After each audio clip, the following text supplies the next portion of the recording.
आश्वासन एकदम पक्के, विकासाची खात्री 100% या ब्रीदवाक्यासह प्रभाग क्रमांक 17 मधून भारतीय जनता पार्टीच्या वतीने खूप भक्ती बाळासाहेब शेलार यांनी निवडणूक रिंगणात उतरण्याची घोषणा केली आहे। विकास कामांचा ठोस अनुभव आणि जनतेशी थेट संवाद हे त्यांच्या प्रचाराचे प्रमुख वैशिष्ट्य ठरत आहे। खूप भक्ती शेलार या सामाजिक कार्याची पार्श्वभूमी असलेल्या कुटुंबातून येतात। त्यांच्या वडिलांनी व कुटुंबियांनी गेल्या अनेक वर्षांपासून समाजकार्यात सक्रिय सहभाग घेतल्याने जनतेच्या प्रश्नांची त्यांना चांगली जाण आहे। प्रभागातील मूलभूत सुविधा, रस्ते, पाणी पुरवठा, स्वच्छता, महिला व युवकांचे प्रश्न तसेच शिक्षण व आरोग्य सुविधा यावर विशेष भर देण्याचा त्यांचा संकल्प आहे। हवी आहे आपली साथ, आपला आशीर्वाद असे आवाहन करत त्यांनी मतदारांशी थेट संपर्क साधला असून प्रभागाच्या सर्वांगीण विकासासाठी कटिबद्ध राहण्याचा निर्धार व्यक्त केलाय। भाजपाच्या कमळ चिन्हावर मतदान करून विकासाला पाठबळ द्यावे असे आवाहन यावेळी करण्यात आले। प्रभागातील ज्येष्ठ नेते, पदाधिकारी व कार्यकर्त्यांचा पाठिंबा खूप भक्ती शेलार यांना मिळत असून त्यांच्या उमेदवारीमुळे प्रभाग क्रमांक 17 मधील राजकीय वातावरण तापलंय। नमस्कार, मी भक्ती बाळासाहेब शेलार प्रभाग क्रमांक 17 मधून उमेदवारी करत आहे। माझे वडील बाळासाहेब रामदास शेलार यांनी अनेक सामाजिक कार्य केले आहे, तर यांच्याच मार्गदर्शनाखाली मी देखील समाजकार्यात पुढाकार घेत आहे आणि माझी सर्व नागरिकांना विनंती आहे की सर्वांनी माझे नेतृत्व न बघता माझे कर्तृत्व बघा। यावर मी नक्कीच खरी उतरेल व माझ्या प्रभागाचा विकास केल्याशिवाय राहणार नाही। धन्यवाद। आत्ताच आपण कुमारी भक्तिताई यांचे मार्गदर्शनाखाली जे काही माहिती मिळालेली आहे, तर त्यांचेच वडील आपल्या सोबत आहेत, बाळासाहेब रामदास शेलार।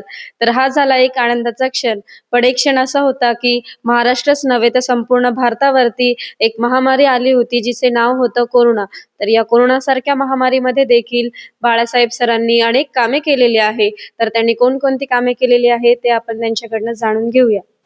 नमस्कार, मी बाळासाहेब रामदास शेलार। मी जे सामाजिक कार्यात मला जी अग्रेसिव्ह इच्छा आहे, ती इच्छा म्हणजे अशी होती की या कोरोना काळामध्ये गेल्या 4 वर्षापूर्वी इतकी लोकांची बिकट परिस्थिती होती। कोणाला हॉस्पिटल मिळत नव्हतं, कोणाला गोळ्या मिळत नव्हत्या, कोणाला इंजेक्शन मिळत नव्हते। ते रेमडेसिवीरची इंजेक्शन सुद्धा मी उपलब्ध करून दिले बाहेरच्या मेडिकल मधून मागवून। परत ज्या काही लोकांना ॲम्ब्युलन्स मिळत नव्हती दवाखान्यात नेलं, ती ॲम्ब्युलन्स सुद्धा उपलब्ध करून दिली।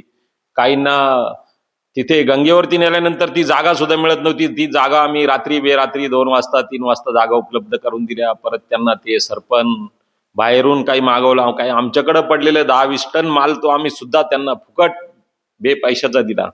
आणि एवढी जबाबदारी स्वीकारून लोकांनी आम्हाला ज्या शुभेच्छा दिल्या, त्या शुभेच्छांचा फायदा आजपर्यंत होईल आणि इथून पुढे पण होणार आहे, ही आमची इच्छा आहे। आणि गोष्ट अशी का वार्डात कायम मी अग्रेसिव्ह असतो कुठल्याही कामासाठी।